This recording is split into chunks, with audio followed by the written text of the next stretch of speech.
Reporting করব। তো প্রথমে গাছটা বার করে নিতে হবে পটের থেকে। তারপর একটা গামলা রেডি করব, তার মধ্যে কিছু মিক্সিং সার, মাটি, গোবর সার দিয়ে গাছটাকে প্রতিস্থাপন করব। দেখুন এইভাবে।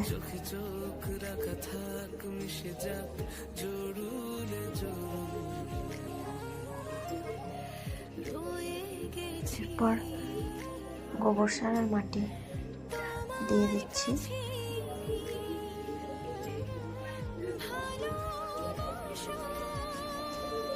এইভাবে এটা মিক্সিং সার আছে।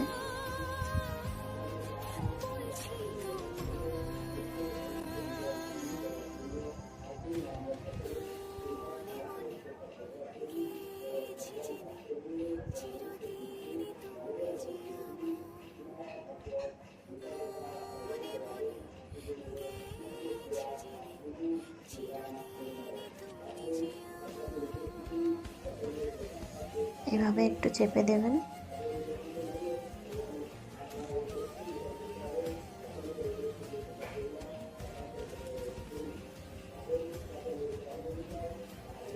ব্যাস,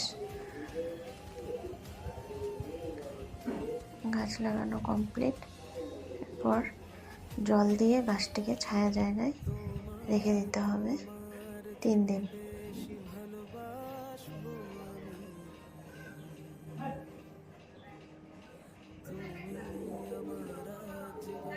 এরপর গাছটি কেমন গ্রোথ নিচ্ছে পরের ভিডিওতে আপনাদের সাথে শেয়ার করব।